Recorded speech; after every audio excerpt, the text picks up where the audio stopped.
so it's World Chocolate Day, and I brought chocolates so that they will not be accusing me that every time there's a World something day, you know, they will tell me I'm not bringing chocolate, but I brought chocolates today, right? So it's World Chocolate Day, and it's on July 7th every year to commemorate the international intervention of chocolates. And this special day allows people around the world to indulge in their favorite treats without any guilt. And the day also celebrates all kinds of goodies and made from chocolate, including chocolate milk, chocolates, everything, all the chocolates, chocolate candy, chocolate cake, chocolate, what again? There's covered in chocolate, brownies, all the chocolate in the world. So I decided to bring in some chocolates today. So World Chocolate Day was celebrated first in the year 2009. However, some even believe that the people started making July 7th as International Chocolate Day because it was the day when chocolate was first introduced to Europe in 1550. So chocolate has been enjoyed for several centuries, and it was not until the 18th century that Europeans began to learn about it. The first recorded chocolate consumption happened in Mesoamerica in 1500s. In fact, it is believed that chocolate was consumed as a way to symbolize marital fidelity. The history of chocolate is fascinating, and World Chocolate Day is a great opportunity to learn more about it. On this day, we can celebrate the deliciousness of chocolate and appreciate all its benefits. For those that say I don't bring things into the studio, here you go. Here you go. Who is a chocolate lover here? Oh, I guess we're all chocolate. I'm not giving you. I don't give in.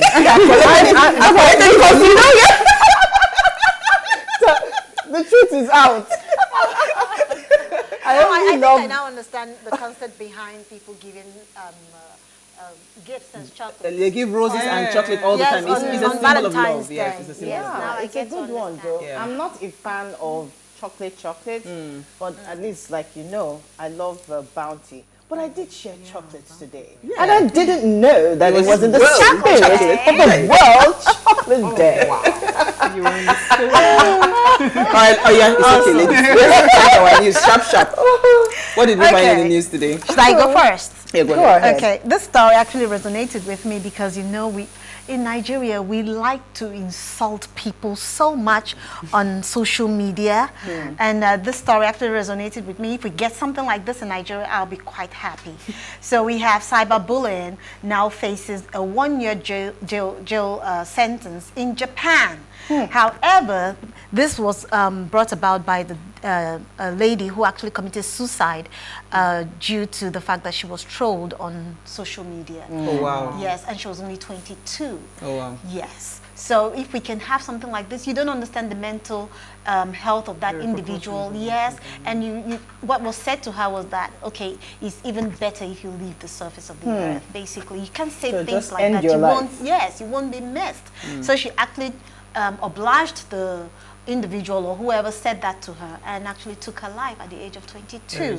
You know, so if that is taken into order in Nigeria, it will go a long way. Absolutely. NJ, your story quickly. Oh, quickly. Mine is a story about the Boko Haram attack over at Kuje prison. So it was actually quite funny because I don't know how you get the attack was done, I think 2 days ago or a day ago, yesterday actually. Yesterday. And there were, you know, over 1,000 motorcyclists attacking the prison. They invaded the prison, and in the process, you know, definitely Kuje prison holds a lot of high-profile individuals, from terrorists to armed robbers to what have you. So you can imagine having that whole scenario and that whole situation, because I heard you know, there were bomb blasts and there were live rounds being shot out in the air, and obviously within that whole commotion a lot of things would have happened, a lot of prisoners would have escaped, and even the security agents would, I don't think that they're well equipped to, you know, to mitigate something like that. So obviously in the video, you know, that I saw, there were screams in the background, which seemed like the security agents actually fearing for their lives. So you can imagine. So it's up from the training part of it, which is these guys don't have the right training to actually be securing those kind of individuals, and they should actually be given the opportunity or the materials necessary for them to be able to mitigate things like this. Absolutely. It was crazy. I also heard that the presidential motorcade was actually attacked at some point in time. Then the team also visited the Kuje prisons today. See, these things, from what I gather, for the things that we refuse to do, it will all blow up in our faces. The consequences. We're almost there. We're almost there. We are there already. It's not even almost. We're there. And from what I gathered, that they actually got the security officials out of the place an hour before the prison was actually attacked. So someone knew about it. So probably it is an inside job, basically. Okay, so no, my friend, and they had time to pray before they actually took them out. Okay. 15 minutes prayer. Right. Okay, my story is something that is going viral on social media about an estate. They said light is our right. Residents of Megmound, Lekky County home hold protest as they accuse the estate developer of bullying and preventing them from connecting to EKDC for his personal gains. It's interesting because they said the residents claim that the developer, Mr. Olumide Osushi, what's that guy's name again? is preventing them from connecting to the electricity distribution company line so that they would be forced to connect to his own alternative epileptic power supply. When residents were invited, they allegedly invited thugs to harass and chase officials as well. It's funny how this is going on in several estates that I don't know how we can deal with this situation of power supply, and because people are capitalizing on it. In my estates, there were cases they said the increase in fuel, service charge, this one, diesel, that one. I mean, people are coming up with creative ways. Look at that video of him fainting. Creative ways of extracting money that even with the economy, as bad as the economy is, people are looking for ways to just continue to siphon money, and at the end of the day not being accountable for it. It's just unbelievable. This is yet another story of the number of stories that we've heard of different estates with different issues and different managers. Something just needs to be done. Okay.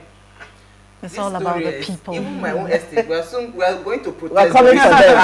It's not fainting alone. It's a national crisis. So I don't understand though. Our own in Davos. So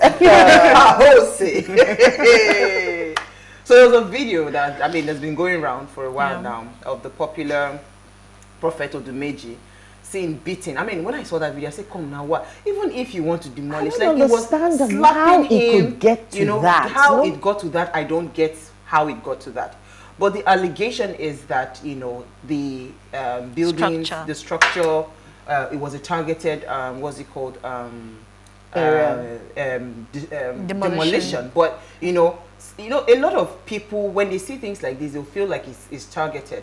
But according to one Kelechi Okoro, she said he was not fingered for this specially. A lot of other demolitions was done. However, it's not right to have, of course, manhandled him. They slapped him like that, and let alone that for that alone he could seek justice.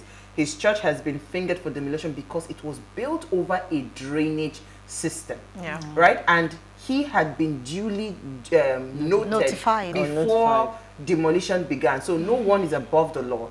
The law can be sued if, the law can be sued rather if there was anything like a foul play. So he has connection, so he should go and do the needful, right?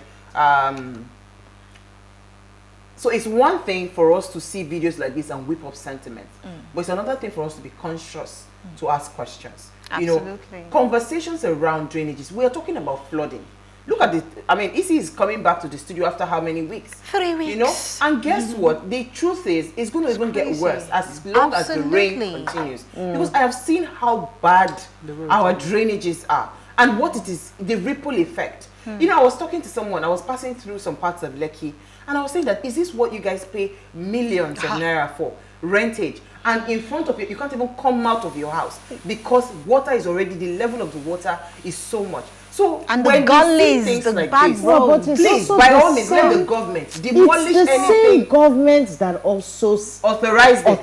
That is where that the is the headache key is. thing. That is the lack of accountability officials that keep again, selling that out these comes in. properties. You buy a property and then later you hear that it's up for demolition. Quality control should be questioned. So there was a particular land that a friend of mine had asked me to go check for purchase and all of that. When I went and I looked at everything, it was looking good. All of a sudden, early this year, I went to drop somebody around that area. And I noticed that they had written boldly there that this land belongs to Lagos State government.